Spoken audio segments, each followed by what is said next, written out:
शून्यता सप्तते, 5वां श्लोक। जो बात कही जा रही है उसको समझने के जो मूल सिद्धांत हैं हम पहले वो लिख लेंगे। पहला,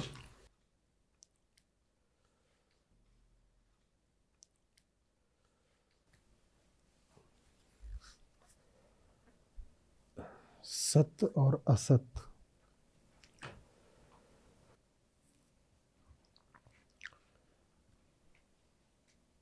आत्मा और अनात्मा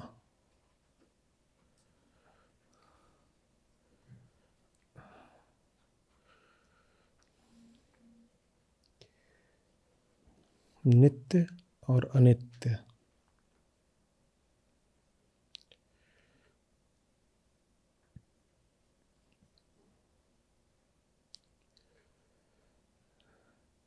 ये दो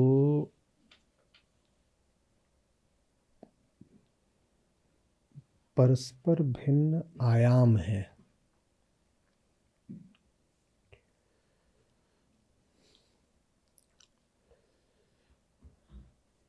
दो ऐसे आयाम जिनका आपस में न कहीं कोई मेल है, न जिनमें आपस में कुछ साझा है।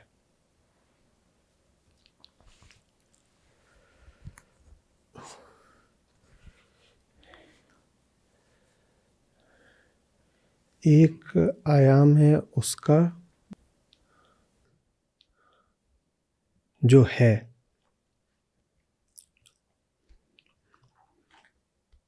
और एक आयाम है उसका जो नहीं है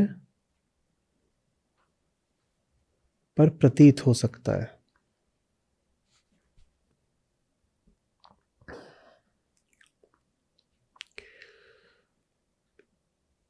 इनमें से एक आयाम कभी भी दूसरे में परिवर्तित या रूपांतरित नहीं हो सकता। ठीक है,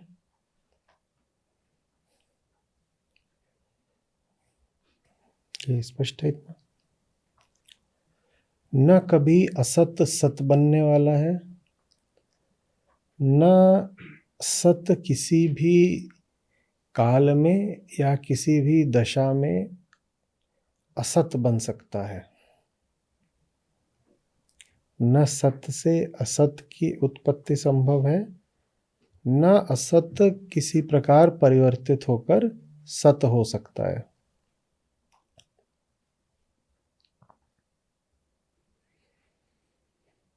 झूठ से सच पैदा नहीं हो सकता,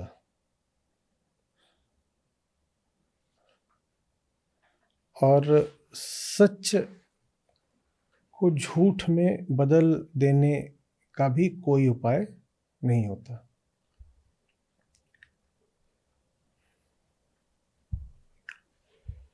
अब पहली बात क्या कह रहे हैं यहाँ पर नागार्जुन? कह रहे हैं जो है ही वो पुनः कहाँ से आएगा? जो है ही वो पुनः कहाँ से आएगा? आना और जाना दोनों असत के आयाम में होते हैं। आवागमन असत के आयाम में है। तो जो पहली पंक्ति है उसका अर्थ आप समझेंगे कि सत असत में परिवर्तित नहीं हो सकता।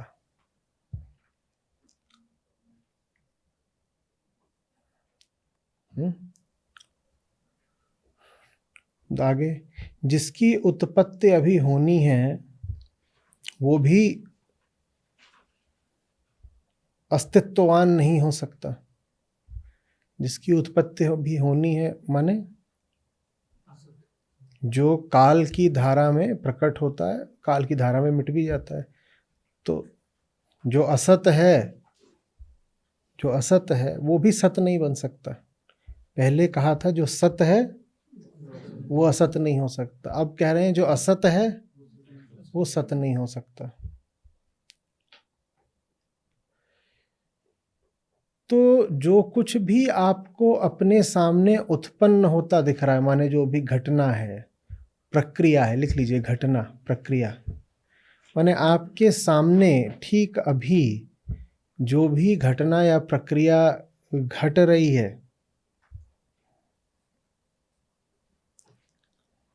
आचार्य नागार्जुन कहते हैं कि वो मिथ्या ही है, शून्य ही है। कारण कि उसमें या तो आप मान रहे हो कि सत असत में बदल रहा है, कि कुछ था जो अब नहीं रहा। घटना दो तरह की होती है, कुछ था अब नहीं रहा, कुछ था नहीं रहा, तो माने सत मिट गया, कुछ था अब नहीं रहा। ये घटना का पहला प्रकार होता है। तो उसमें आप मान रहे हो कि सत मिट गया, था नहीं रहा। कह रहे हैं ऐसा तो हो ही नहीं सकता कि कुछ सचमुच हो और वो मिट जाए। तो आपको जो भी ऐसी घटना अनुभव में आती है जिसमें कुछ था और अब नहीं है, वो हो गई शून्य। और दूसरे प्रकार की घटना होती है कि नहीं था और जन्म ले लिया, कुछ नहीं था और उत्पन्न हो गया। तो नागार्जुन कह रहे हैं इसका मतलब असत था वो सत हो गया। तो असत सत भी नहीं हो सकता। तो ऐसा भी कभी दिखाई दे कि किसी का जन्म हो रहा है तो वो भी शून्य ही है।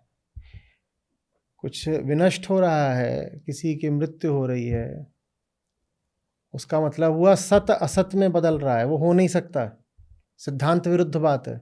तो वो जो प्रतीति है, घटना है, वो क्या हो गई? शून्य हो गई, मिथ्या। इसी प्रकार अगर आपको जन्म का अनुभव हो रहा है कि कुछ नहीं था वो आ गया, तो वहां क्या हो रहा है? असत सत में बदल रहा है। और हमने आज पहली ही बात कही है कि असत और सत दोनों आपस में बिल्कुल विसंगत आयाम होते हैं, एक दूसरे में कभी परिवर्तित नहीं हो सकता।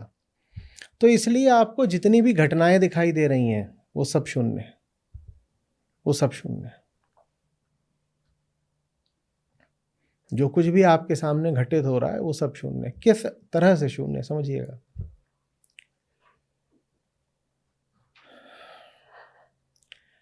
हम जब भी कहते हैं कुछ हुआ तो उसमें भाव हमारा ये होता है कि कुछ नया हुआ। भाव क्या होता है? कुछ नया हुआ। अब रूपांतरण को नवीनता नहीं कह सकते। कोई चीज अपना रूप बदल दे, अपना नाम बदल दे, अपना आकार प्रकार बदल दे, उसको नूतनता नहीं कहते, उसको मौलिकता नहीं कहते। ठीक है, लेकिन तलाश हम सबको मौलिकता की ही है।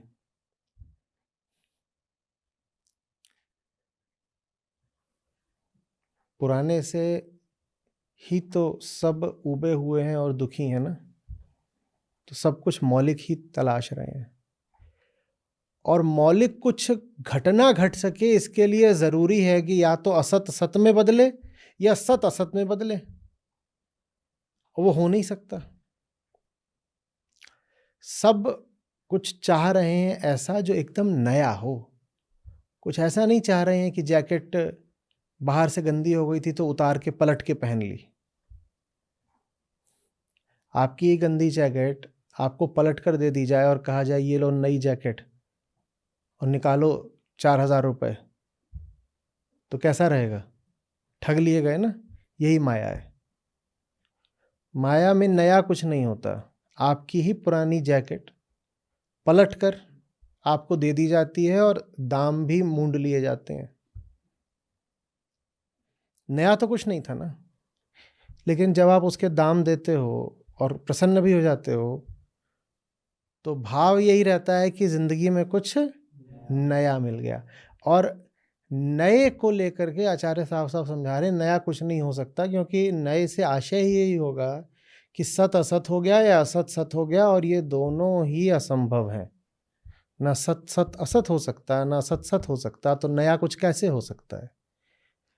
लेकिन जीव आतुर रहता है नए के लिए ही, और नए के नाम पर जीवन भर धोखा खाता है। यही दुख है। और चूंकि पूरा बौद्ध मत मनुष्य को दुख से निवृत्ति के उपाय खोजता है, तो इसलिए बहुत ज़रूरी है कि इस धारणा को खंडित किया जाए कि कोई भी घटना नई हो सकती है। कोई भी घटना नई हो सकती है। जितनी घटनाएं घट रही हैं सब शून्य है, वहां कोई नवीनता नहीं है। जो पुराना ही था वही पलट करके अपने आप को आ गया है और नए जैसा हमें अनुभव हो रहा है। तो उसको सार रूप में आचार्य कहेंगे कि ये सारा नयापन शून्य है। ये सारा नयापन शून्य है। और आंखों को और इंद्रियों को और मन को हर घटना कैसी लगती है? जैसे नई हो। तो नागार्जुन कह रहे हैं सारा नयापन शून्य है, पुराना ही है जो अपने आप को नए के रूप में, नए चेहरे के, नए कलेवर के साथ, नई सज्जा के साथ हमारे सामने प्रकट कर रहा है या हमारे द्वारा प्रक्षेपित हो रहा है, जैसे भी उसको देखना चाहें आप। लेकिन मूल बात यह है कि नया कुछ हो सकता ही नहीं है।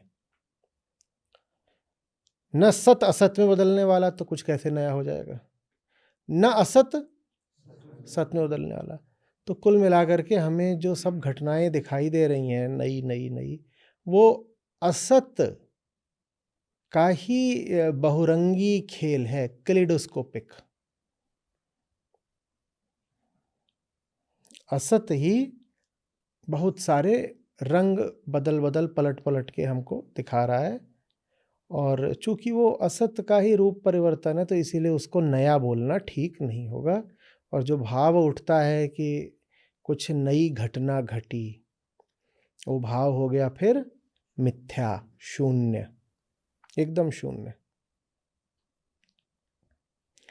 नई घटना शून्य है तो फिर ये जितनी भी सामने सब प्रक्रियाएं चल रही हैं, जिसमें उत्पत्ति है, फिर स्थिति है, फिर विनष्टि है, ये सब क्या हो गए? ये सब शून्य हो गए, क्योंकि कुछ बदला तो है ही नहीं। वही वस्तु है जिसने अलग रूप या नाम पकड़ लिया है। बदला तो हम तब माने जब कुछ मौलिक उत्पन्न हो, या बदला हम तब माने जब कुछ एकदम मौलिक नष्ट हो जाए। जो मौलिक है, जो असली है, ना वो उत्पन्न हो सकता है ना वो नष्ट हो सकता है, तो कोई नई घटना कहाँ घट रही है? फिर तो बस चेहरे बदले जा रहे हैं, मुखौटे नकाब पलटे जा रहे हैं, ये चल रहा है। और यही फिर दुख का कारण है। जो है नहीं उसको वो मान लेना जो वो प्रतीत भर हो रहा है। जो मिथ्या है उसको वो मान लेना जो वो प्रतीत भर हो रहा है। प्रतीत क्या होता है? वो प्रतीत तो वो सत्य ही होता है। प्रतीत तो यही होता है कि सचमुच है, एकदम है, नया नया हुआ, अभी आया, नई घटना घटी। नई घटना में या तो कुछ जुड़ता है या कुछ घटता है, ना कुछ जुड़ सकता ना कुछ घट सकता। मूल सिद्धांतों के खिलाफ बात हो जाएगी। तो बस बड़े तार्किक तरीके से, जैसे गणित के सूत्र बताए जा रहे हों, जैसे कोई लॉजिशियन बात कर रहा हो, तर्कशास्त्री, वैसे आचार्य नागार्जुन एकदम बात सीधी सामने रख देते हैं। तो कुछ तो हमको समझा गए और कुछ हमारे साथ वो प्रश्न छोड़ गए। तो घटना नई नहीं होती तो क्या नया होता है? घटना माने पूरा संसार, संसार माने घटनाएं। संसार में कुछ भी है जो घटित नहीं हो रहा। घटना माने बीतना, कुछ घट गया माने बीत गया। संसार में कुछ भी है जो बीत नहीं रहा। तो संसार तो पूरा घटनाओं का ही जैसे एक संकलन है, एक है ना, फ्लक्स मात्र है। यहाँ सब कुछ लगातार बीत रहा है। कुछ भी ऐसा नहीं है जो आधे पल को भी स्थिर रह जाता हो। प्रतीत होता हो तो अलग बात है, आप कह सकते हो कुर्सी है, ये पिछले हफ्ते आए थे तो भी यहीं रखी थी। जानकार लोग जानते हैं कि ये कुर्सी पिछले हफ्ते नहीं रखी थी, और ना आप पिछले हफ्ते आए थे। जो पिछले हफ्ते आया था वो भी नहीं रहा, जो कुर्सी भी वो वस्तु नहीं है। तो फिर क्या है जो नया है? अगर कोई घटना नई नहीं है और हम तलाश उसको ही रहे हैं जो नया है, वही हमारी पूरे दुख का कारण है कि कुछ नया नहीं मिल रहा हमारे पास, बस हमारा जो पुराना अस्तित्व है वही है, और पुराना अस्तित्व कामनाग्रस्त है, रोगग्रस्त है, तमाम तरीके के की उसको समस्याएं लगी हुई हैं। तो हम एक नया अस्तित्व, एक नई बीइंग की तलाश कर रहे हैं, और हमारी सारी उम्मीदें यहाँ पर आचार्य नागार्जुन ने बड़ी निर्ममता से कर दी खंडित। उन्होंने कह दिया कुछ नहीं, कुछ पैदा हो रहा है वो भी नकली, और कुछ समाप्त हो रहा है वो भी नकली, और कुछ परिवर्तित हो रहा है वो भी नकली। लो अब क्या करोगे? तो रहे उत्पत्ति, स्थिति और विनाश तीनों नकली, कुछ नहीं, सब ऐसे ही है। माने पूरा ब्रह्मांड ही फिर क्या हो गया? अब क्या करें फिर हम अपने दुख का, और वो जो कामना है दुख से मुक्ति की, दुख होता है तो दुख से मुक्ति की कामना तो होगी ना भाई, जीव है, प्यास लगेगी तो पानी तो मांगेंगे ना, और हमको बोल दिया पानी तो है नहीं पूरे ब्रह्मांड में। अब क्या करें? नयापन फिर कहाँ है? अगर बाहर नहीं है तो कहाँ से है नयापन? नयापन अगर बाहर नहीं है तो कहाँ है?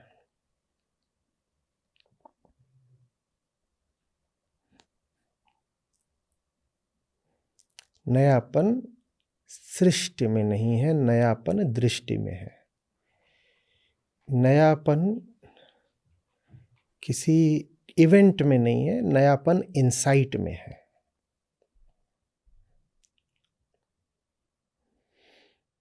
कोई नई घटना आपके साथ नहीं घटने वाली। हम में से जो भी लोग जीवन परिवर्तन के इंतज़ार में बैठे हों या दौड़ लगा रहे हों, उनको ये बात साफ समझनी होगी, कोई घटना नहीं होती। आप जिस मौलिकता, जिस ताजगी, जिस आमूलचूल बदलाव की तलाश में है, वो आपको किसी बाहरी घटना से नहीं मिल सकता।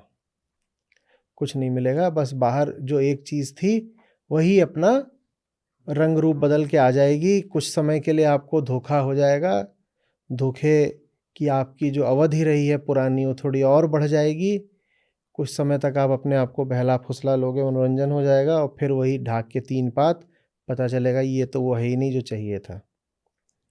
ठीक है, तो जिन्हें बदलाव चाहिए वो सर्वप्रथम ये अपेक्षा छोड़ दें कि वो बदलाव बाहर की किसी घटना में निहित है। वो बदलाव कहाँ है?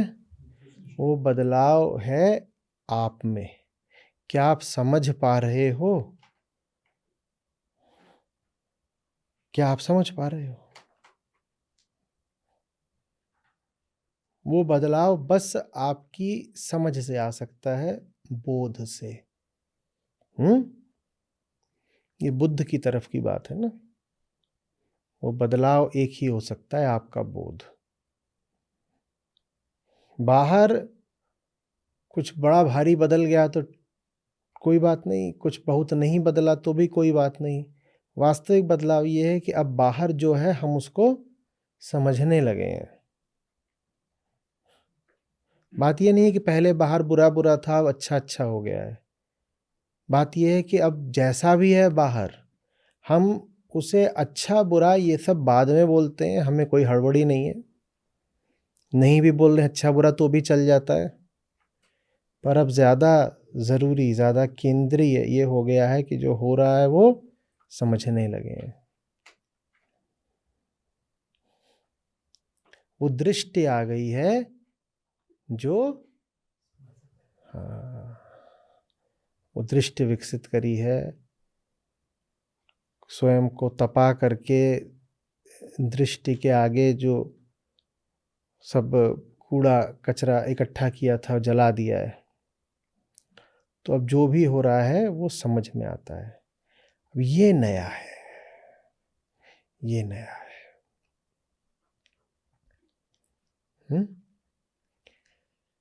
कोई घटना किसी अन्य घटना से बहुत पृथक नहीं हो सकती, पर बोध का आयाम काल के आयाम से एकदम पृथक हो सकता है, ऑर्थोगोनल।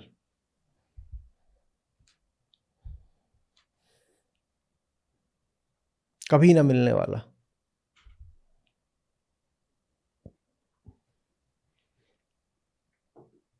जैसे पृथ्वी पर सारे परिवर्तन चल रहे हों और आप आकाश पर बैठकर सब परिवर्तनों के दृष्टा हो गए हो, और पृथ्वी का कोई परिवर्तन आकाश पर कोई प्रभाव नहीं डालता। पृथ्वी पर आप कुछ भी करते रहिए, आकाश का कुछ नहीं बिगड़ जाता। और आकाश पर बैठकर आप सब, पूरी पृथ्वी, पूरी सृष्टि, उदाहरण के लिए बोल रहा हूं, पूरी सृष्टि की घटनाओं के दृष्टा साक्षी हो गए हैं। ये बदलाव होता है। घटनाएं नहीं बदल गई, आप की स्थिति बदल गई। आपने अपने आप को जो मान रखा था वो बदल गया। आप अपने आप को मानते थे कि आप सब घटनाओं के बीच एक और घटना हो। आप मानते थे कि आप पृथ्वी के ही निवासी हो। आप मानते थे कि आप भी पृथ्वी की ही घटनाओं की पैदाइश हो। तो आप स्वयं भी घटित होता अपने आप को मानते थे और अपने आसपास की सब घटनाओं को बड़ी आशा से देखते थे। नया होता है जब आप जान लेते हो कि आप कोई घटना नहीं हो, आप आकाश हो। आपके नीचे नीचे सारी घटनाएं घटती रहती हैं, और किसी घटना की इतनी हैसियत नहीं होती कि आपको छू ले। आकाश को छू के दिखाओ, नीचे से कौन सी मिसाइल मारोगे कि वो आकाश को छू ले? बताओ, आकाश है कहाँ पहले यही तो बताओ। बताओ। जो वातावरण है इसको आकाश थोड़ी बोलते हैं।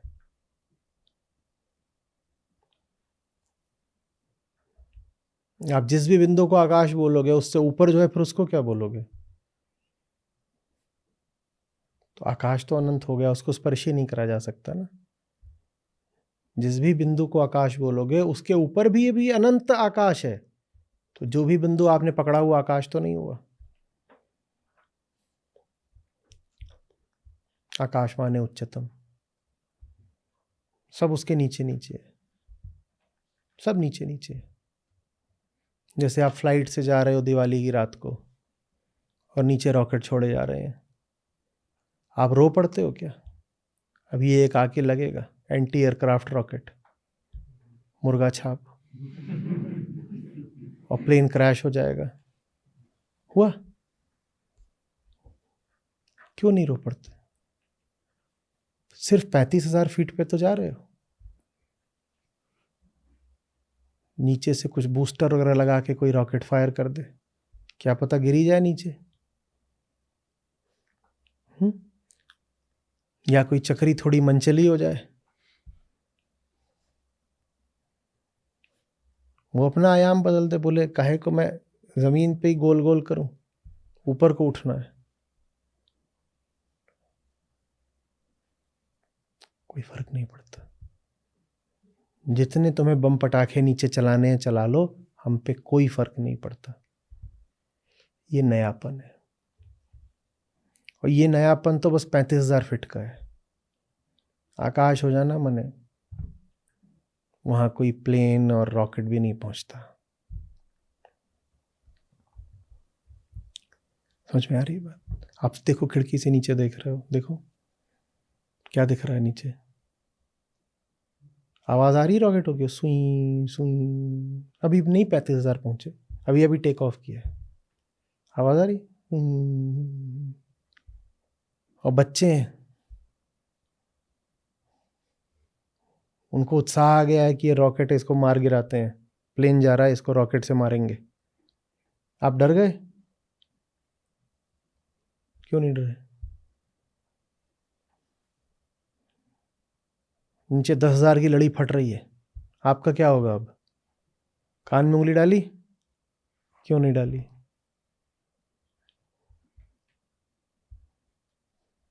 धुआं बहुत कर दिया नीचे, 1000 से ऊपर का AQI हो गया था दिवाली की रात को। प्लेन के अंदर भी मास्क पहना? क्यों नहीं पहना? कोई फर्क नहीं पड़ता, तुम्हें जो करना है कर लो, कोई फर्क नहीं पड़ता। न तुम्हारा रॉकेट हम तक आएगा, न तुम्हारी आवाज़ें हम तक आएंगी, न तुम्हारा दूषण प्रदूषण हम तक आएगा। ये नयापन है। ये नयापन किसी घटना का मोहताज नहीं, ये किसी स्थिति पर आश्रित नहीं, ये डरा हुआ नयापन नहीं है। इसमें बड़ी निष्ठा है, इसमें अपने प्रति गहरा विश्वास है, सेल्फ एश्योरेंस। ऐसा सेल्फ एश्योरेंस जो सेल्फ के न रहने पर आता है। सेल्फ कुछ होता तो समस्या हो जाती, क्योंकि जो कुछ भी होता है क्या पता कहीं वो लुढ़क पुढ़क जाए, टूट टाट जाए। जो है ही नहीं उसको कैसे तोड़ दोगे? जब सेल्फ है ही नहीं तो अब सेल्फ एस्टीम, सेल्फ प्रिजर्वेशन, आत्मगौरव, आत्मरक्षा, ये सब मुद्दे क्या हो गए? फिजूल। जो है ही नहीं उसकी रक्षा की कोई जरूरत, जो है ही नहीं वो किसी की पकड़ में आ सकता है?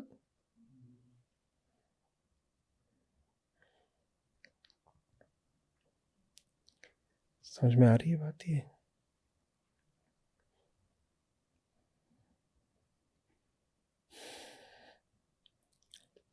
दौड़ मचा करके कभी इस रॉकेट से भाग रहे हैं, कभी यहाँ कभी वहाँ। मैंने देखे हैं छोटे शहरों के मोहल्लों की तंग गलियों के कुत्ते दिवाली की रात कहाँ कहाँ नहीं भागते वो। उन्हें नयापन चाहिए, उन्हें कोई ऐसी जगह चाहिए जहाँ बम पटाखा बारूद न हो, और जिधर को जाते हैं पाते हैं उधर ही एक सुई।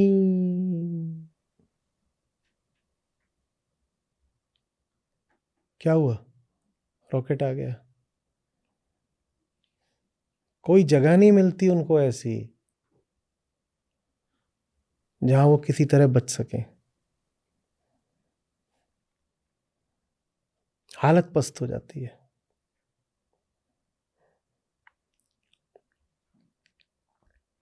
कितना भी भाग लो इधर उधर, कोई जगह नहीं मिलेगी जहां ये बारूदी खेल ना चल रहा हो। शांति तो तभी है जब उड़ जाओ आकाश को, वहां ना आग पहुंचती ना धुआं। नीचे दौड़ लगाने से कोई लाभ नहीं। वो कुत्ता दिखाई दे रहा है मरियल, और दुम उसने टांगों के बीच में दबा लिए, बहुत डर जाते हैं और पता भी नहीं उनको चलता कि कहाँ से क्या फटने वाला है। खड़ा हुआ और भड़ाम से फटा। फिर वो भागता भागता इतनी जोर से भागता है कि नाली में गिर जाता है। नाली से किसी कदर बाहर निकलता है तो कोई जली हुई फुलझड़ी फेंक के मार देता है। गरम गरम उसकी छड़ लगती है और चुभती है। भाग रहा है, किसी ने सड़क पर ही वो चक्री चला दी है। उसे कुछ समझ में नहीं आता ये क्या हो रहा है। पर उसको एक आशा है, क्या कोई जगह ऐसी होगी जहां ये सब नहीं हो रहा होगा। खबर बुरी है, ऐसी कोई जगह नहीं है जहां ये सब नहीं हो रहा। जगह तलाशोगे सिर्फ ठोकर पाओगे, दुख पाओगे। आकाश तलाश लो। और जगह के लिए इधर उधर भागना होता है, आकाश के लिए कहीं भागना नहीं होता, उठना होता है। तो ये सूत्र हो गया आज का, भागो नहीं, उठो।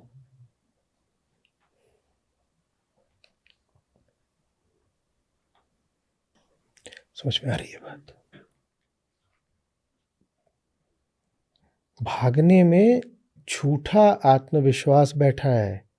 जब आप किसी वस्तु से भाग रहे हो तो आपने अपने आप को क्या समझा रखा है? आप जानते हो कि वो वस्तु क्या है? क्या आप जानते भी हो? जब आप किसी वस्तु की ओर जा रहे हो या किसी वस्तु या घटना की कामना कर रहे हो तो वहां भी आपने एक विश्वास पकड़ रखा है। क्या? कि आप जानते हो कि आप क्या चाह रहे हो। ना आप ये जानते हो कि आपको जो बुरा लग रहा है वो क्या है, ना आप ये जानते हो कि जो आप चाह रहे हो वो क्या है। उठने का मतलब होता है जानना।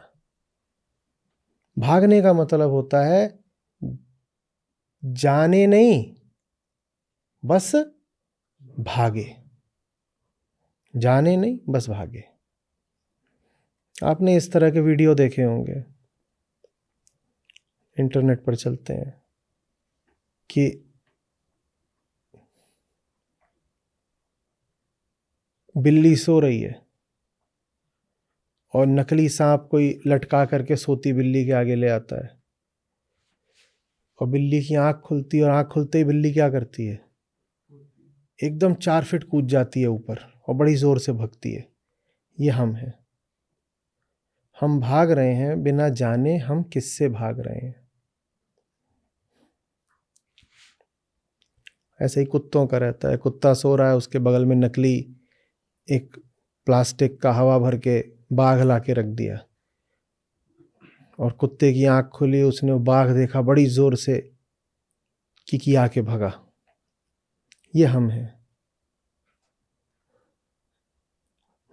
और जैसे मरीचिका का हिरण, उसको भी जब पानी का अनुभव होता होगा दोपहर में रेत पर, तो कितनी जोर से पानी की ओर भागता होगा, और गला उसका वैसे ही सूखा हुआ है, और पानी की ओर भागने में गला और सूख ही जाता होगा।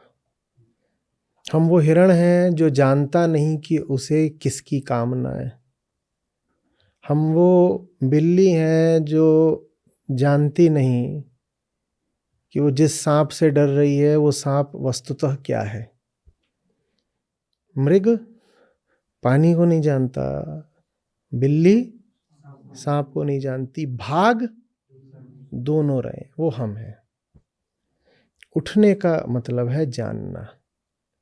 आकाश बोध का प्रतीक है।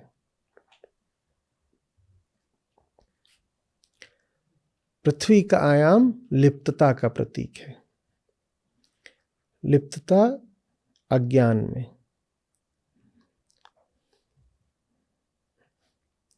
सिर्फ समझाने के लिए दोनों बातें बोल दी, लिप्तता अज्ञान में।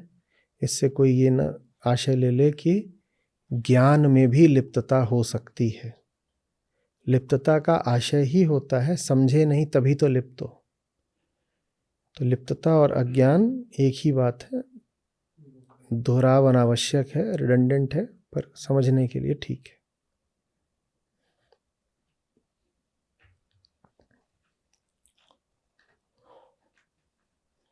समझ में आ रही है बात?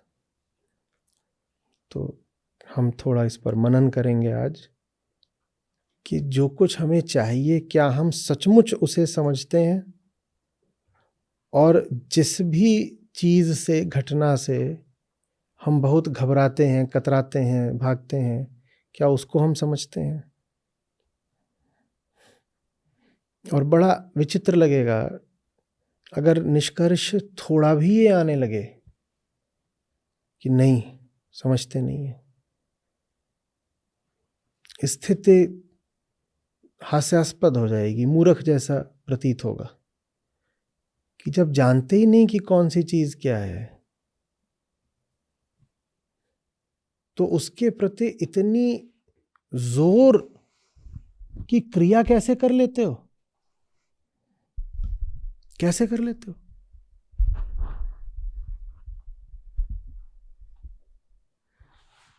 कि जैसे आप किसी बहुत पुरानी जगह, पिछड़ी हुई जगह पर पहली बार नूडल्स लेके जाएं और आप एक प्लेट में उनको सामने रख दें और वो आपको चिल्लाना शुरू कर दें, हटाओ ये केंचुए, और डंडा लेके आ जाएं और आपको थुरने ही लग जाए, धर्म भ्रष्ट करने आ गया, केचुए खिला रहा था।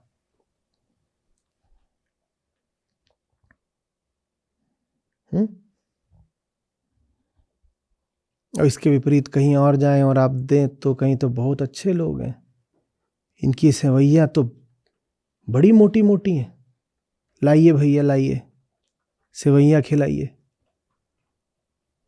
एक आप पे डंडा चला रहा है, दूसरा गले लगा रहा है। दोनों ही जानते भी हैं कि जो सामने है वो क्या है, ये हम हैं। जो हमें पसंद है हम उसको भी नहीं जानते, जो हमें नापसंद है हम उसको भी नहीं जानते। तो हम लोग कैसे हैं? जो बिना कुछ जाने कभी पसंद कर लेते हैं, कभी नापसंद कर लेते हैं। पसंद नापसंद से जो अलग आयाम होता है उसी को कहते हैं बोध का आयाम, सत। और बोध इतनी बड़ी बात होती है, इतनी बड़ी बात होती है कि बोध को ही ब्रह्म माना गया है। बोध के अलावा ब्रह्म कुछ नहीं होता। तो उपनिषदों का परम वाक्य, महावाक्य, परम उद्घोषणा प्रज्ञानम ब्रह्म।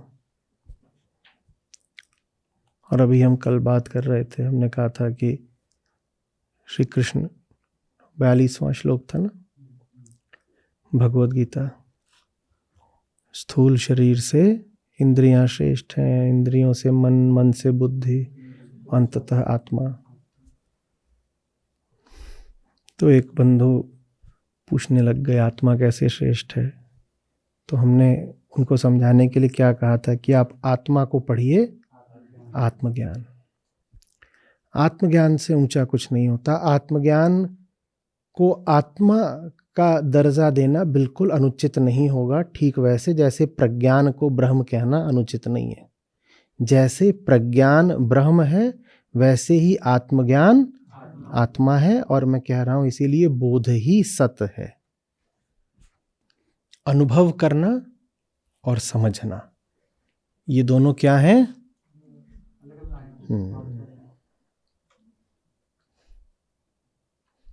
Perpendicular axes, English medium, XY। हाँ, एक पर क्या होता है? अनुभव, एक्सपीरियंस, और दूसरे पर क्या होता है? बोध, अंडरस्टैंडिंग। और ये दोनों बिल्कुल अलग बात है। अनुभव बहुत ज्यादा करते हो आप, और बहुत लोग बड़े अनुभवी होते हैं और अनुभवशील भी होते हैं। अनुभवी माने अतीत का बहुत सारा इकट्ठा किया है। अनुभवशील माने जरा जरा सी बात में उनको ऐसे ऐसे अनुभव हो जाते हैं जो आम आदमी को हो भी नहीं। वो वाइब्स पकड़ने लग जाते हैं, जो नहीं कहा वो भी सुनने लग जाते हैं। जो भी आप कुछ कर रहे हो अनुभव के एक्सेस पर, इस आयाम पर, उसका बोध, अंडरस्टैंडिंग से कोई लेना देना। आपको क्या महसूस हुआ ये दो कौड़ी की बात है।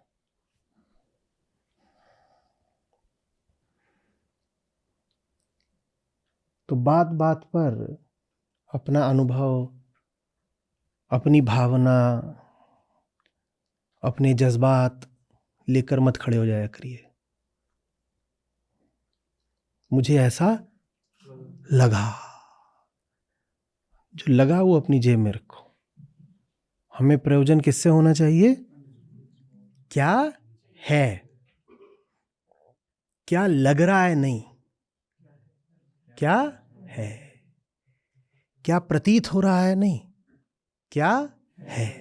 और बहुत अच्छे से आप याद रखेंगे, ये दोनों एकदम ऐसे हैं।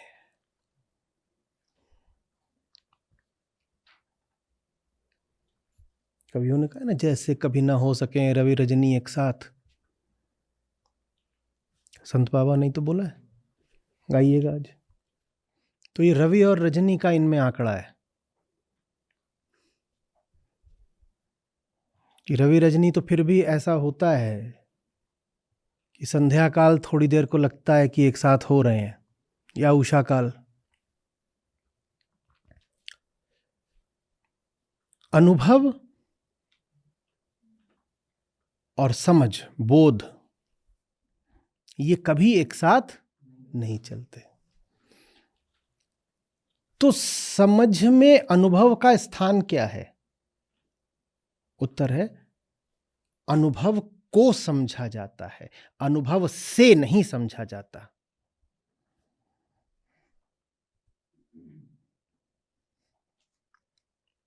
बात समझ में आ रही? अनुभव से नहीं समझोगे, कहोगे और अनुभव ले लूं, और अनुभव ले लूं, उससे नहीं कुछ समझ में आएगा।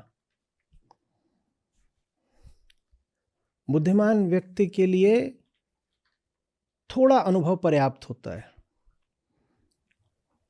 अब जो उदाहरण दे रहे हैं उसको गौर से समझिएगा। आपके सामने एक गोदाम है और उस गोदाम में 100 टन कोई रसायन पड़ा हुआ है, पीले रंग का है,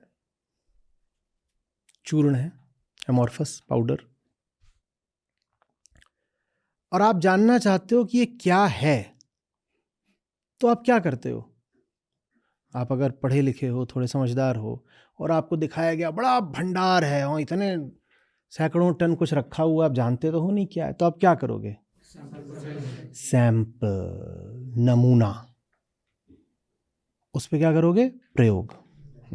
तो समझदार आदमी अनुभव का उतना ही इस्तेमाल करता है। वो कहता है इतना ले लो और इतने को अच्छे से परख लो, और इतने को परख लिया तो सब समझ गए।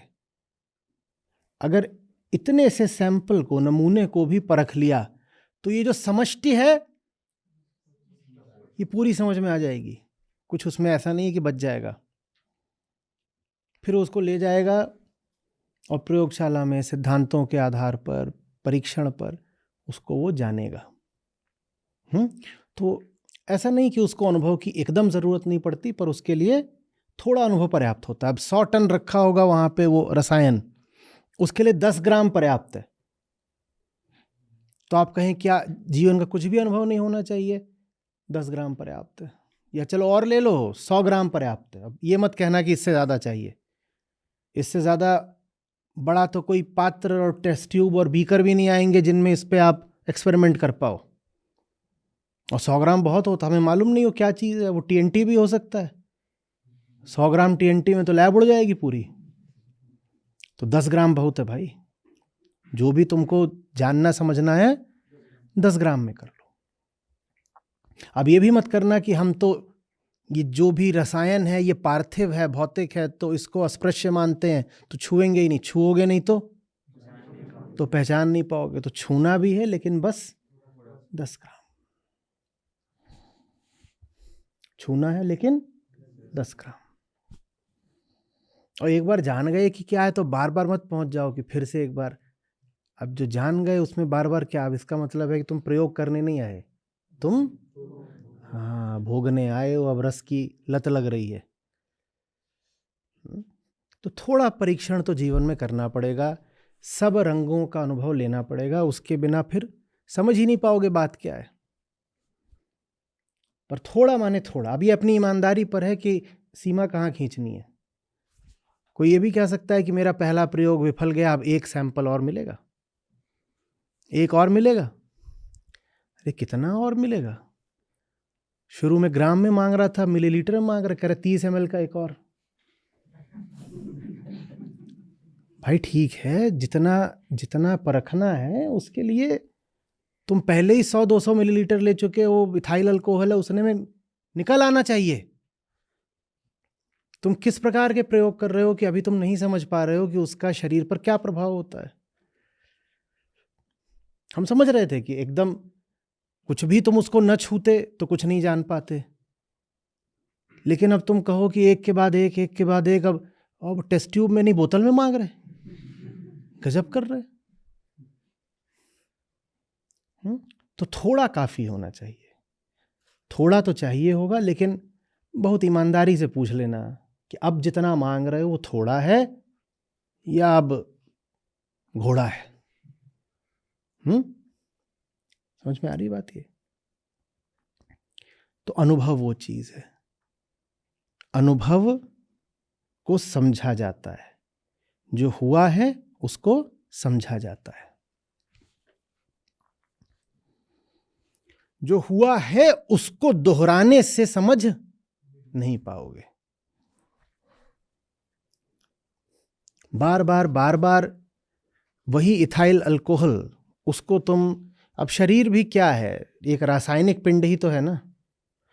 बार बार एक केमिकल को इस दूसरे केमिकल के पिंड से तुम प्रतिक्रिया कराओगे तो कोई नई बात नहीं जान जाओगे। जिन्हें जाननी है वो एक आध दो बार में जान जाएंगे, एक आध दो बार पर्याप्त होता है, वो लेंगे, देखेंगे, और जो अनुभव हो रहा है उस अनुभव को समझ लेंगे। अनुभव को समझा जाता है, ये आपने लिखा था। अनुभव बेहोश होकर के 100 बार पुराना अनुभव दोहराओगे, उससे कोई नई चीज नहीं जान जाओगे।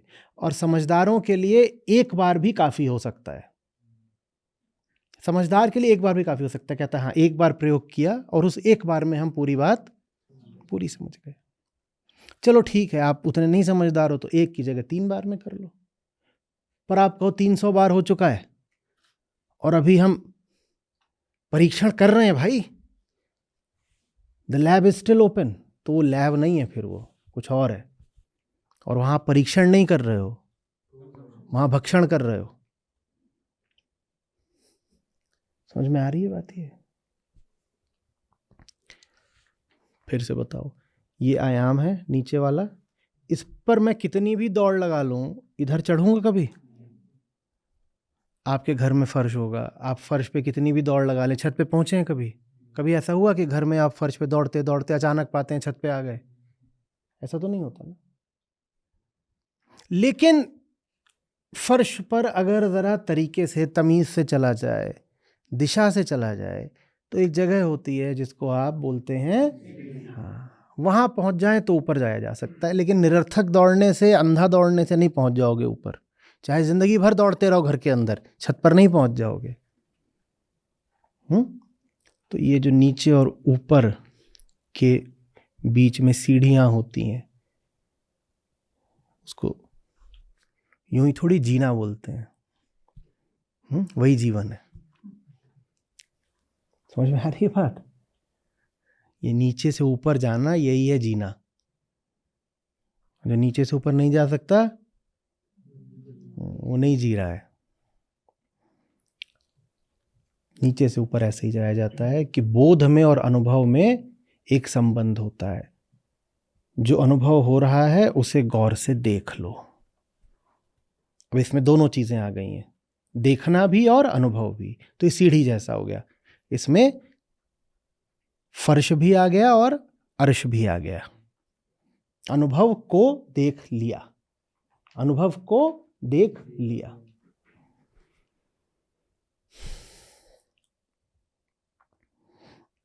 इसका भी दुरुपयोग मत कर लीजिएगा। अनुभव को देख लिया माने इसके लिए ये नहीं है कि कोई विशेष अनुभव चाहिए तभी देखोगे। अनुभव तो जीवन में क्या हो रहे हैं, प्रतिपल ही हो रहे हैं। और हमने ये भी कहा कि कोई नया अनुभव कभी होता नहीं, क्योंकि सत असत में बदल। तो आप कोई भी अनुभव अगर उसकी जड़ तक पकड़ लो तो इसका मतलब आपने कौन सा अनुभव पकड़ लिया? सारे पकड़ लिए, क्योंकि कोई नया तो होता नहीं ना। और नया होता है तो फिर तो फंस जाओगे, फिर तो कहोगे अभी एक प्रकार की चखी है, अब अगली बार का भी तो अनुभव लेना है, फिर उसका भी तो अनुभव लेना है, फिर उसका भी तो अनुभव लेना है। और इतने प्रकार की मूर्खताएं हैं कि सबका अनुभव लेने में जिंदगी कम पड़ जाएगी। तो समझदार आदमी वो है जो एक अनुभव से अधिक सीख ले, एक अनुभव से अधिक सीख ले, अच्छी तरह वो जान जाए कि बाकी भी जितने अनुभव होंगे वो इसी अनुभव का या तो विस्तार होंगे या रूपांतरण होंगे या कुछ और। कोई जरूरत नहीं जाके 5 और अनुभवों में घुसने की।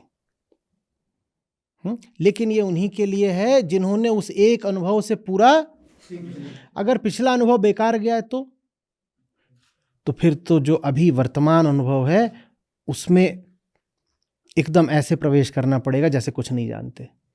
फिर ये दावा मत रख लेना कि हम तो बहुत अनुभवी हैं और हम तो जानते हैं। अनुभवों की लंबाई चौड़ाई से कुछ नहीं होता, उन अनुभवों में बोध की गहराई कितनी थी ये तो बताओ। बहुत लंबे चौड़े अनुभव कर लिए, उससे क्या हो गया? उनको क्या कभी समझा? क्या हो रहा है ये जाना?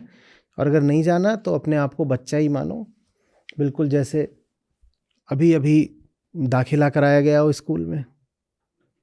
ऐसे करो जैसे अ से अनार, पहली बार जैसे लिख रहे हो, ऐसे देखो जीवन को।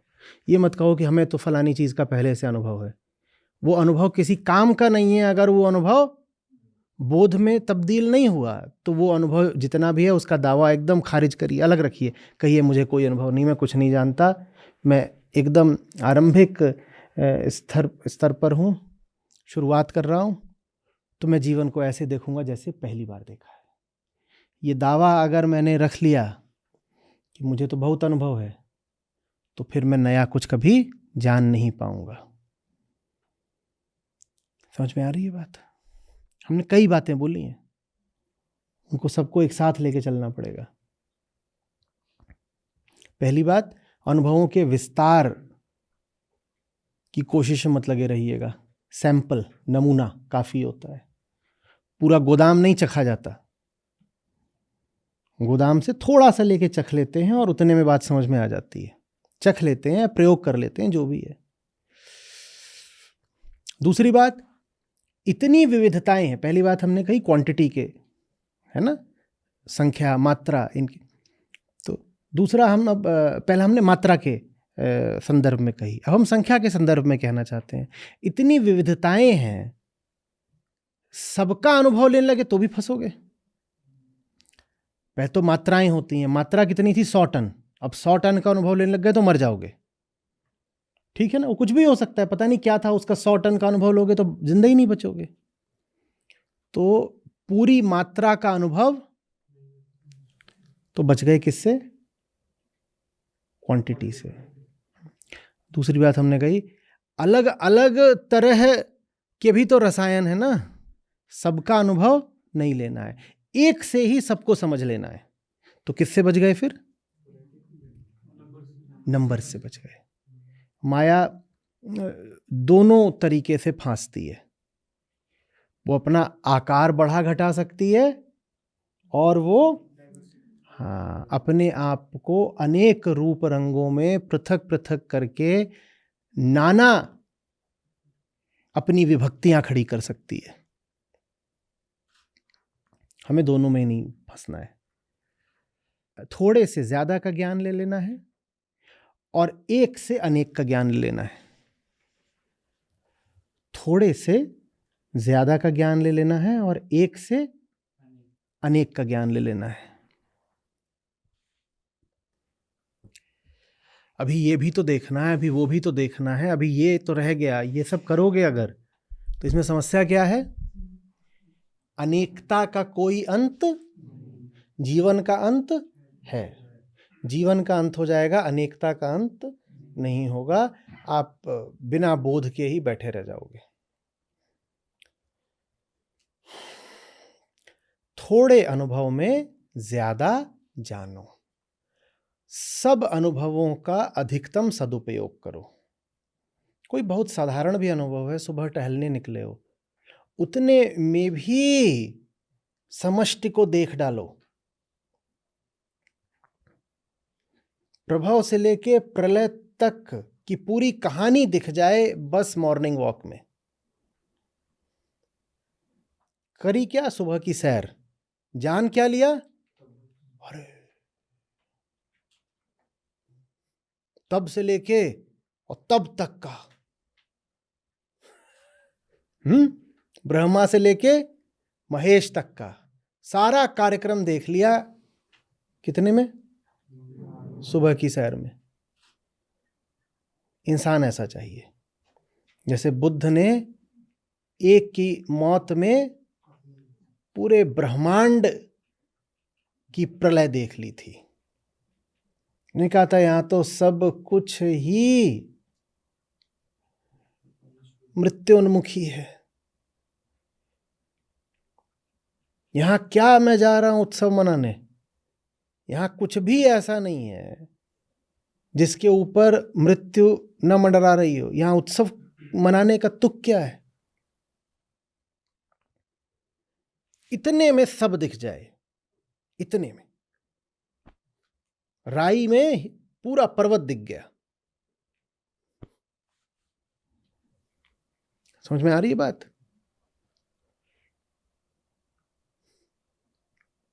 आप कहीं जाओ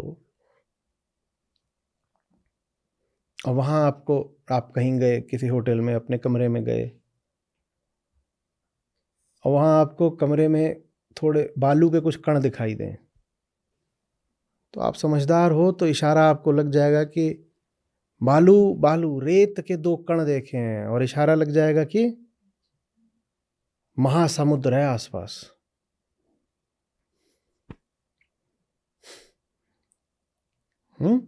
दृष्टि ऐसी चाहिए, वो बालू को देख के समुद्र का पता लगा ले। और समुद्र ऐसा भी हो सकता है जो आंखों से दिखाई न देता हो, उसका प्रमाण सिर्फ बालू हो। आप कह सकते हो बालू क्या है, उपेक्षित सी चीज जमीन पे पड़ी हुई है, बालू धूल, हटाओ थोड़ा इधर करो। पर दृष्टि उस खोजी की या उस प्रेमी की होनी चाहिए जो वो बालू के 2 कण देखे और क्या बोले, समुद्र है, समुद्र है।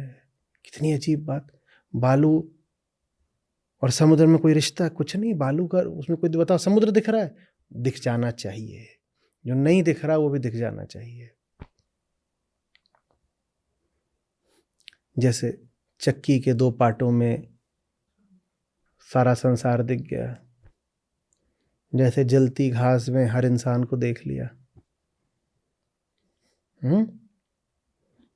जैसे बैलगाड़ी के पहियों में पूरे जीवन को देख लिया।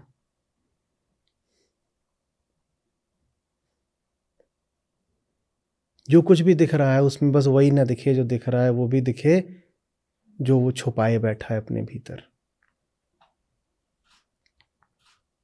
सहजता से। ये नहीं कि जबरदस्ती खोद रहे हैं, कि जहां जो नहीं है उसको भी प्रयत्न से देखने की कोशिश कर रहे हैं। प्रयत्न नहीं, ये सब सहज होना चाहिए, बिल्कुल निष्प्रयत्न, कि देखा और पता चल गया।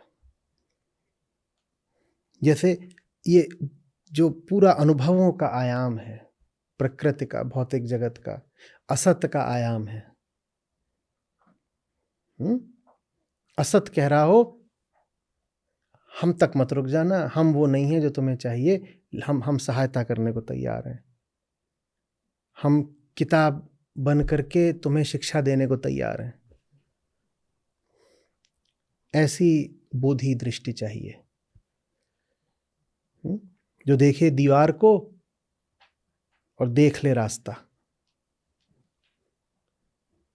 आंखों ने क्या देखा, दीवार, और बोध ने क्या देख लिया, रास्ता। ऐसा जो होता है फिर वो बुद्ध कहलाता है। नहीं तो हाड़ मांस की आंखें, ये तो दीवार देख ही लेंगी, इसमें क्या विशेष हो गया।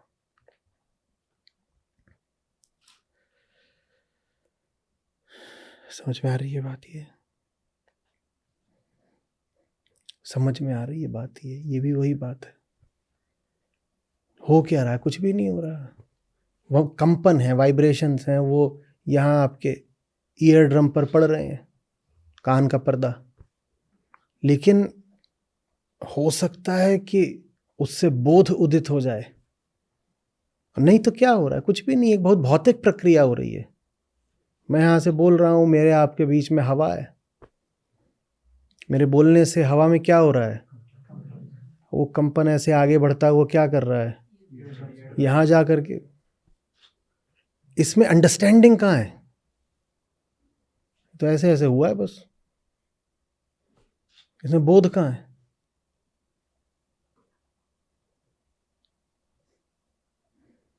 असत असत द्वार बन जाए सत का। ठीक वैसे जैसे तथ्य द्वार होते हैं सत्य का।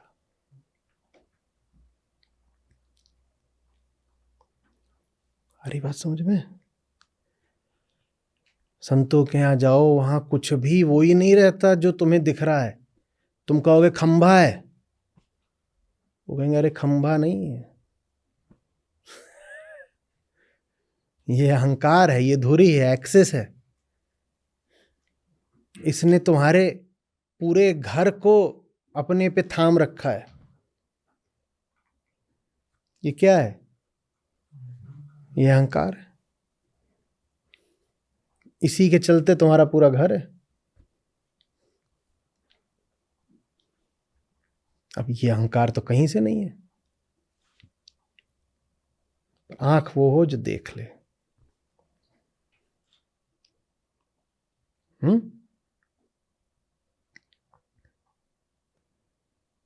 कौन है यहां जिसने कभी पेड़ से पत्ता झड़ता नहीं देखा?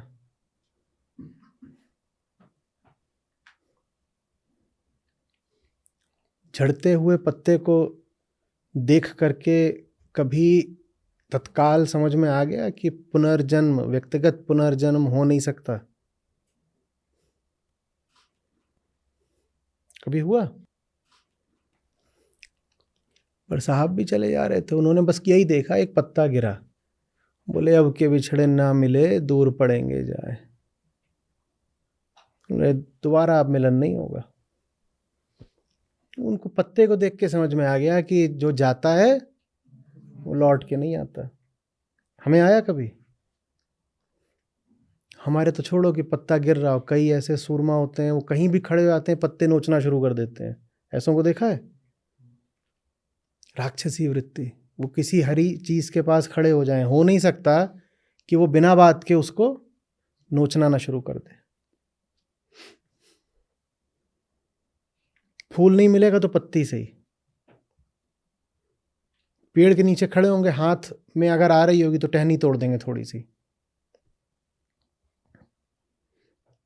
इनको तोड़ा ताड़ी करके भी कुछ दिखाई नहीं देता, और उन्होंने बस टूटते पत्ते को देख लिया। ये जो देखना है ये बोध है। देखो, सी ये बहुत बहुत सीक्रेट, पवित्र शब्द होता है अध्यात्म में, देखना।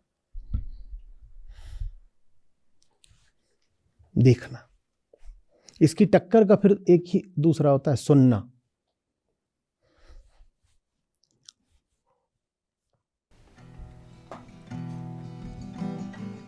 चलते चक्की देख कर दिया कबीरा रोए। चलती चक्की देख कर दिया कबीरा रोए। दुई पाटन के बीच में साबुत बचा न कोई रे साधो, साबुत बचा न कोई।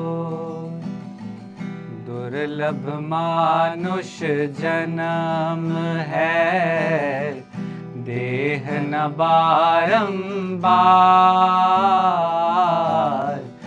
दुर्लभ मानुष जन्म है, देह न बारंबार। तरुवर जो पत्ता झड़े, बहुरी न लागे डार रे साधो, बहुरी न लागे डार। जहाँ काम तहाँ नाम नहीं, जहाँ नाम नहीं काम,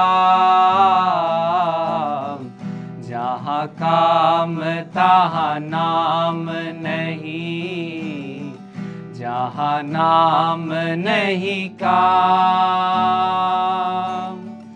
दोनों कबहू ना मिले, रवि रजनी एक ठाम रे साधो, रवि रजनी एक ठाम। दौड़त दौड़त दौड़िया, जेती मन की दौड़।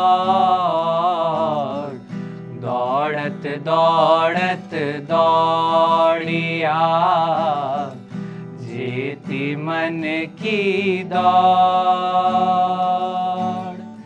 दौड़ी थके मन थिर भया, वस्तु ठौर की ठौर रे साधो, वस्तु ठौर की ठौर।